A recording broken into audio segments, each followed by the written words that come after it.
Did you know that a new car can lose up to 20% of its value the moment you drive it off the lot? That's like throwing thousands of dollars out the window. We work so hard for our money. So why are we so quick to waste it on things that rapidly depreciate? Do we know better? In this video, I'm going to share 10 things you should never buy brand new, and I'll give you excellent alternatives to save you a ton of money. Money you can use to put back into your pocket to build your future the right way.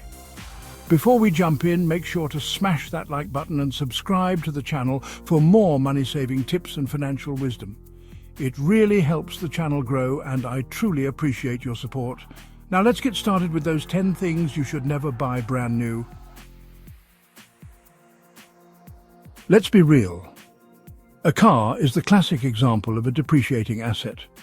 The second you drive it off the lot, its value falls right off a cliff. Every year, that car loses another big chunk of its value.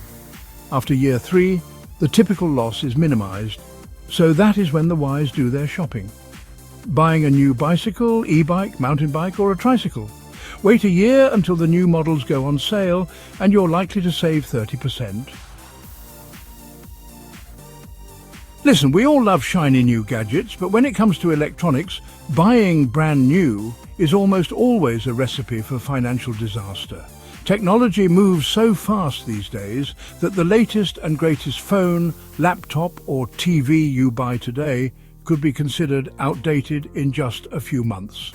And then what happens? The price of your precious gadget plummets. But don't worry, there are ways to stay up to date without breaking the bank. One of my favorite strategies is to buy refurbished electronics directly from the manufacturer or a reputable retailer. These devices have been inspected, repaired, and certified to work like new, but they come at a fraction of the cost. Another option is to explore the used market. Websites like eBay, Craigslist, and Facebook Marketplace are treasure troves for finding great deals on electronics. Just be sure to do your research, read reviews, and inspect the item carefully before you buy. Okay, let's talk furniture. Now, I get it, there's something satisfying about buying a brand new sofa or dining table. But trust me, that satisfaction is short-lived compared to the financial pain you'll feel after seeing the price tag. Furniture is notorious for depreciating quickly, especially if it's mass-produced or made with cheap materials. But here's the secret. You can find incredible high-quality furniture for a fraction of the cost by going the pre-owned route. Think about it. People are constantly moving, upgrading, or simply changing their style, which means there's a constant stream of gently used furniture hitting the market. You can find amazing deals at thrift stores, consignment shops, estate sales, and even online marketplaces like Facebook, Marketplace, or Craigslist. And here's a pro tip. Don't be afraid to haggle. Especially if you're buying from a private seller, there's usually some room for negotiation. All right, let's talk about jewelry.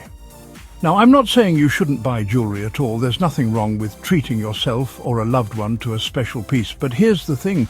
Jewelry, especially diamonds, are notorious for losing their value over time. The markup on diamonds is insane. And the second you walk out of that jewelry store, you're likely taking a significant loss. But that doesn't mean you can't find beautiful, high-quality jewelry without overpaying. One option is to consider lab-grown diamonds. These diamonds are chemically and physically identical to mined diamonds, but they're often significantly less expensive. Plus, they're more ethically sourced, which is a huge bonus. Another great option is to explore the world of estate jewelry. Estate jewelry refers to pieces that have been previously owned, often with a rich history and unique designs. You can find incredible deals on estate jewelry at pawn shops, antique stores, and online marketplaces. Now, I'm a huge advocate for reading and expanding your knowledge, but I'm also all about saving money. And when it comes to books, there's absolutely no reason to pay full price. Seriously, with so many affordable alternatives available, buying brand new books is like throwing money away.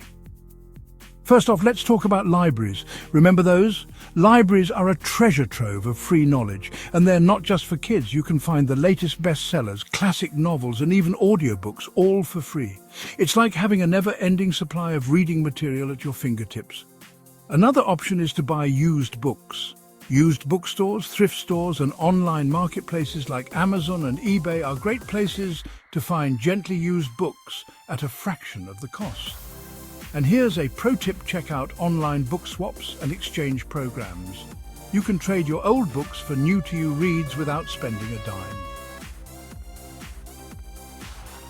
Let's be real, the fashion industry thrives on convincing us that we need the latest trends.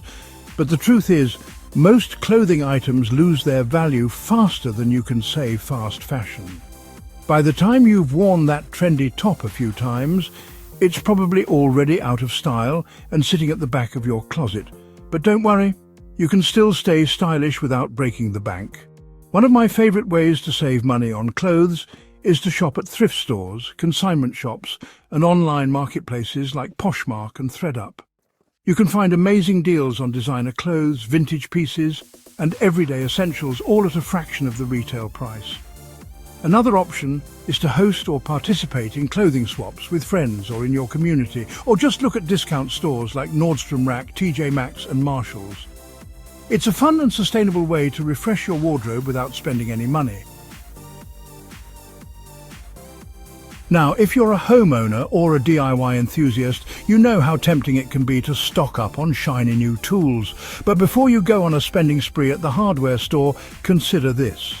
Most tools are only used a handful of times before they're relegated to the back of the garage or tool shed. So why spend a fortune on something you'll only use occasionally? Instead of buying new, think about borrowing or renting tools from friends, family, or neighbors. It's a great way to save money and avoid cluttering up your space with tools you rarely use. Another option is to check out tool libraries.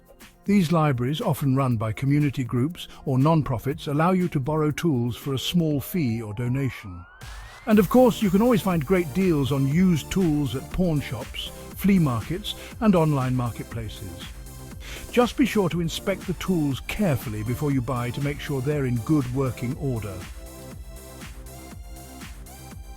Now, I know how important it is to have a quality instrument if you're a musician, but that doesn't mean you have to shell out thousands of dollars for a brand new one. In fact, many professional musicians will tell you that some of the best instruments are vintage or pre-owned. One of the best places to find used instruments is at local music stores. Many music stores have a section for used or consignment instruments, and you can often find amazing deals there.